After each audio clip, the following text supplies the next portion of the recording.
me start off with some questions that I think could be really relevant. I think the first thing I want to ask you, Paul, is, are you enthusiastic or scared with AI today? I mean, what is your overall feeling, especially with 10 months of ChatGPT and ChatGPT Enterprise and the speed of conversation? What is your general mood and feeling about the whole thing? I'd say overall, I'm enthusiastic about the potential of AI, in particular generative AI, both from a personal human perspective as well as from a business perspective.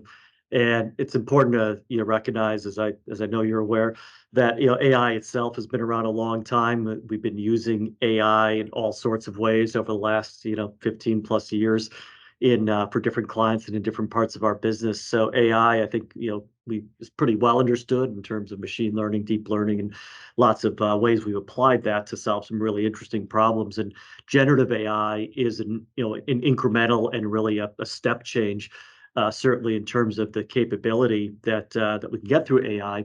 And it's really this mastery of language and the foundation models that you can train once and use many times, and the ability to create content now through the transformer technology. That's really the breakthrough. And I think just like we've seen with advances in other technology, it's going to enable new applications, new opportunities to use the technology, and new ways to increase the capabilities that we as people have. And that's the way I see it impacting kind of what we do, and Right. what each of us do, and what businesses will do with AI.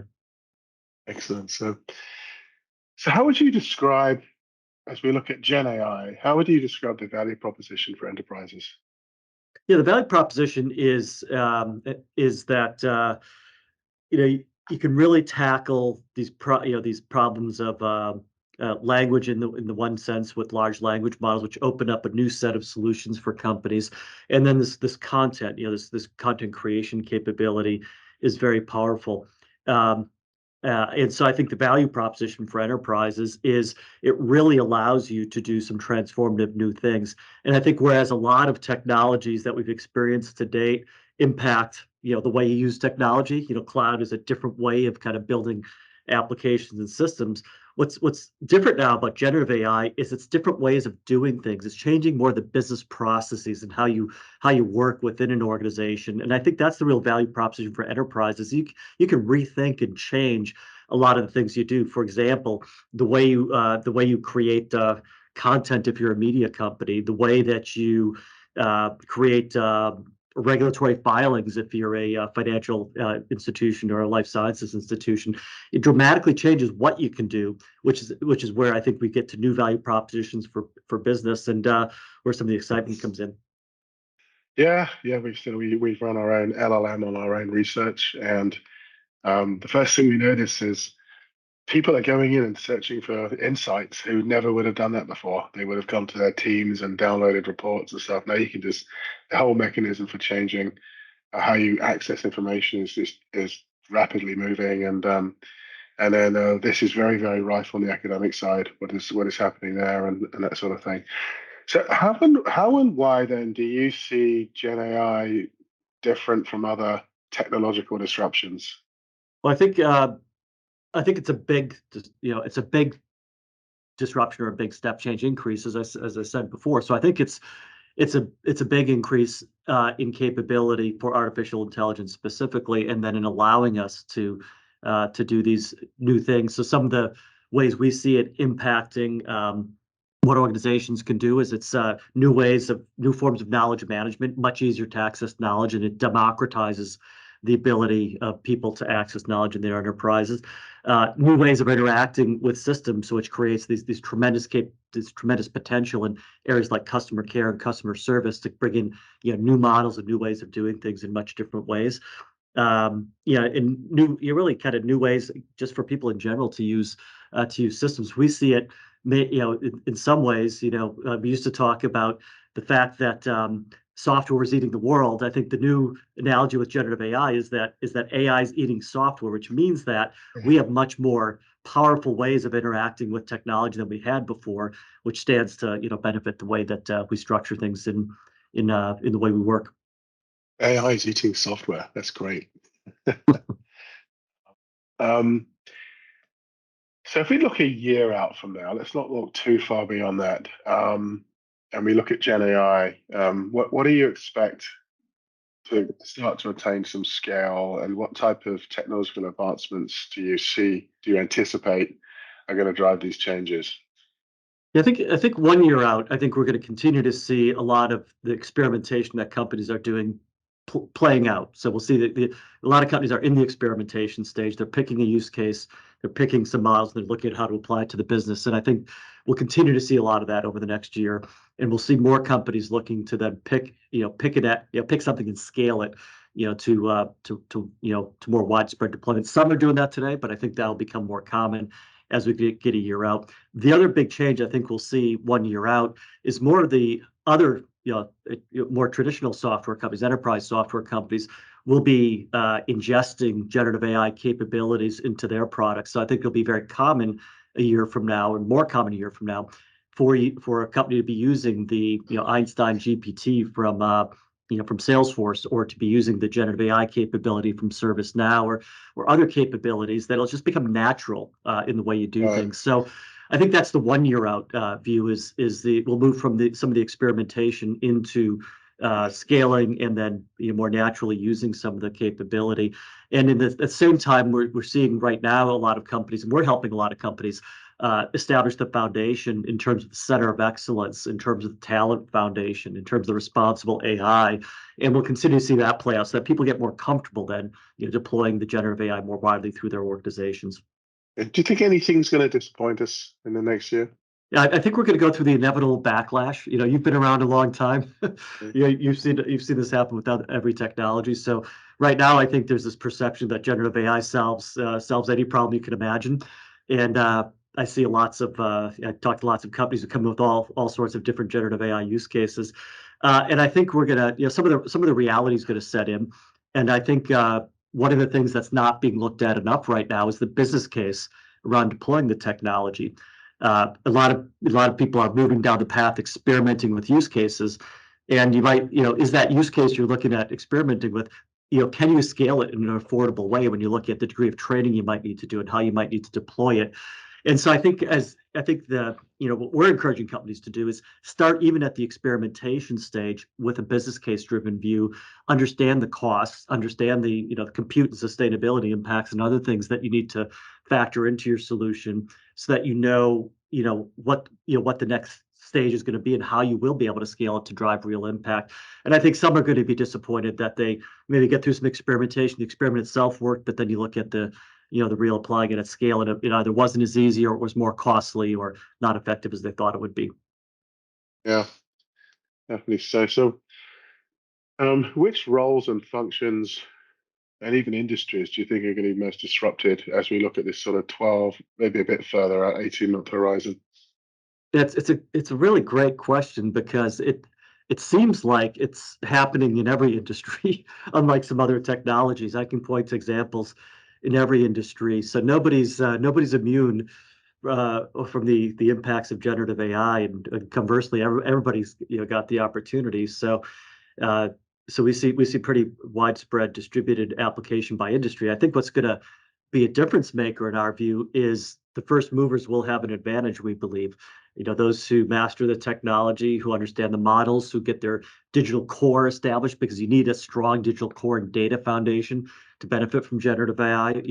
Those who are first mover in those ways will have a sustainable advantage going forward. So I think that's one thing to think about, is less so maybe than industry, is how do you become a first mover and get all the prerequisites in place that you need to be Right. successful with generative AI. In terms of roles, I think it's going to be kind of unevenly distributed when you look at it. We see from the research we've done, we see that 40% of working hours across industries will be impacted in some way by generative AI, which is a lot.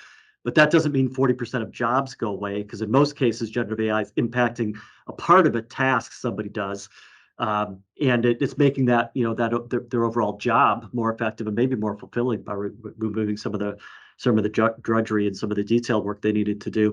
So when you look at roles that are impacted, those roles that are very information oriented or knowledge intensive will be the most impacted. Doesn't mean those jobs are going to go away, but it means the jobs will change substantially. And that you'll see that in areas, customer care, customer service is a natural area. Again, now, generally speaking, knowledge worker types of apps, I think will be, heavily impacted in terms of using the tools in different ways as they look at the way they do their work. Yeah, it's very interesting. And then let's think about the skilling, the reskilling, whatever we want to look at here. How fast does that need to happen? Even when you look at your own business, right? How fast do you think that needs to happen um, in terms of keeping on top of this, going in the right direction as you look at the business you're in? Or do you think people are overemphasizing the need for speed at the moment? I think the reskilling is one of the real mandates that does need to happen fast, and it's along two dimensions. There's reskilling of workers who need to do the AI, to people who can, help develop and deploy your AI, generative AI, the data, the data behind it and everything else. So there's the reskilling for that, and then there's the reskilling of all the workers, everyone who needs to use the generative AI, because you need to, learn different, different techniques. You might need some prompt engineering injected in a traditional job that you're doing today. So there's two different types of reskilling. Both are super important. I think you need to get on that path today. That's what we're doing within our company of really looking at how we reskill all the people we have in Accenture, and we're increasingly doing that for other companies and helping them set up the training academies and learning processes that their employees can learn and move forward effectively. So I think it is real, and I think it is a mandate, because you're not going to be able to, back to what I said earlier, you're not going to be able to be a first mover and out in front if you don't have the talent in place. And you can acquire the talent, and companies do need to partner and develop their own ecosystems that they use to get access to the talent and capability. But fundamentally, you need a good bit of it in your own organization too. Right, right. And how does that look in terms of workforce training, adoption, understanding the different needs and different skill sets? Are you going to have to bring in training organizations? Are you going to rely on your own uh, technology organizations that you might use your clients to do this? I mean, what are the plans within Accenture? Within Accenture, we're kind of a learning organization, so one of our strengths is really the learning foundation and the abilities that we have to equip and skill our people at scale. So we're applying that now around generative AI and looking at how we train our people. We do it at multiple levels. At the highest level, we have a program called TQ, Technology Quotient. It's something all of our people do, and we have that for generative AI because there's a certain amount that everybody needs to know about it. And then, the other end of the spectrum, we have certification around generative AI model development, which is very specialized for, in our case, still large numbers, thousands of people, but not every person in our company needs to understand that. And then there's a lot of skills in the middle, the prompt engineering, the things like explainability engineering, which is a real skill that's needed, and many other very specialized skills that are required. And then we're also accelerating. We made an announcement about the investments we're making in data and artificial intelligence, the $3 billion investment. Part of that investment is going to doubling our workforce in this area from 40,000 to 80,000 people, leveraging all the kinds of things I'm talking about. So we really do this at scale. We're investing at scale, and we're doing that in a way where what we do is packaged up in learning approaches and training and academy types of approaches that we can take out to the marketplace and to our clients as well. Yeah, thank you, Paul. I think I read your first AI aligned book in around, must have been about 2016, 2017, something like that. Yep. So you've been covering this space for a very long time. Um, you've had a lot of time. There's the one there. There you go. You've had a vast experience of the ethical considerations and what people need to take care of over the years with this. Is there anything different now when we look at ethical considerations? People talk about responsible AI, these types of things. Is it any different than it was, or is it just accelerating in terms of the measures you Yeah, need to take? it really is different in a few key respects. The foundations of fairness and ethical AI are similar to what they've been, for years. The first book I wrote on that was in 2017, Human Plus Machine, which really focused on some of these issues. And at the time, though, it was I described it as it was kind of a push. We were pushing it to try to educate people on it. What's different now is that there's a pull where companies are they're looking to access responsible AI capability, ethical AI, because they understand the importance of it and the risks. And generative AI has heightened the awareness of it because there's some new concerns with generative AI. Well, first of all, it's just so accessible that anybody can use it. So I think people are getting more firsthand experience with it. That leads them to ask the questions more. There's some new risks around, IP and IP intellectual property becomes more of a consideration given how generative AI models are trained. There's new concerns around misinformation at scale, given how you can use generative AI to for deep fakes and other types of misinformation at tremendous scale and volume. So there are some new issues that generative AI brings about, and then fundamentally the awareness around these issues is what's led to this demand for responsible AI. So we have for years, though, since before I wrote the book, we've been focused on this within Accenture, and we actually have a compliance program for AI and responsible AI that measures the risk of everything we do with AI on our own or for clients. And we have tracking tools and risk assessment tools and operational tools to monitor and measure this. And that's what we're encouraging our clients to do. You can't just do this by chance. You can't just train your people a little bit and hope they do the right things. You really do need to put in a systemic, responsible AI foundation that's based on principles, risk and compliance assessment, enabling tools to support it, and then ongoing training along with monitoring to make sure that you're building the awareness across the organization. Yeah, it's well put through there, well thought out, Paul.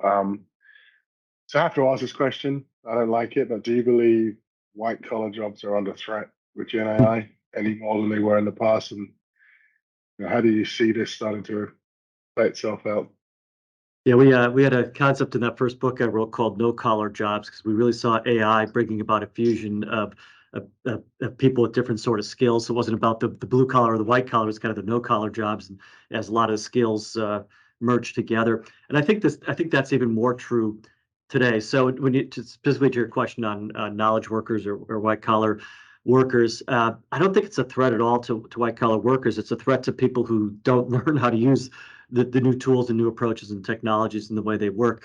We're going to need people who understand, who across a wide variety of domains, who to do the kinds of jobs they do today. But they'll be jobs that are informed and infused with assistance, with generative AI assistants that are helping them do their job more effectively. For example, a large multinational bank we're working with, where some of their back office processing, they still have the people doing it, but a lot of the work is being automated and prepared for them so it can be done more efficiently by generative AI. Or in an energy company, workers who are from a safety perspective, who are getting better information on where the safety conditions and risks are, and the regulatory and environmental, safety precautions they need to take are clearly laid out so that they can operate in a safer way going forward. So these are people doing important work that they're doing, but doing them informed by tools and AI assistance in different ways. And I think that's really what the future is about. And do you need less people to do kind of a body of work than you do today? Probably, but that's the way technology's been forever. That's not a new thing. Technology, not just information technology, but for centuries has been about enabling people to do things more effectively. So that'll continue, and I think there'll continue to be a need for people to bring all sorts of expertise to bear, fused with technology to do their work in new ways. Oh, yeah. So I'm going to ask you one final question, and we've been going for quite some time here. So I'm going to ask you one question, which is, how would you sum up what the world of enterprise tech will be like in another 2 years? So think out 2 years. How fast are things moving based on your new experiences? It's really early days, but I'm fascinated by this question. I'm thinking about it a lot. I think this is going to bring about one of the biggest changes in enterprise tech that we've seen since before the internet, since in a long time, let's just say it that way. And maybe one of the biggest changes ever, because I believe when you think about enterprise architecture, enterprise technology, I think intelligence is a new feature. We used to talk about data and processes and infrastructure and different things, layers of architecture. Intelligence is now a core component of the architecture. And what are the implications of that? How do you build not just a single model, but multiple models into your architecture? How do you know that they're up to date and consistent and being fed by the same data in the right way? How do you know they're responsible and operating in the right ways from a both responsible and regulatory perspective? So I think there's tremendous implications, which is really exciting, because I think it's going to create new opportunities for organizations and new ways to do things as we go forward. So I think it's a really interesting period. That's going to create a lot of complexity for CIOs. So for my CIO friends, that are operating in this world, I think it's going to create a need for new approaches, new structured approaches to deal with this. We call this the digital core, the modern digital core of how you bring this together and integrate these new capabilities into how you operate going forward. Awesome. Oh, well, this has been fantastic, Paul. Really enjoyed hearing your insights, and hopefully we can meet up soon and talk a bit more about some of this stuff. But it's been great hearing from you again. We haven't spoken for a while, so I think it was the pandemic last time. It's great to catch up, Phil, and it's changing so fast. That's what's interesting about this period of time. Okay, Good. great. Thanks, Phil. Good luck.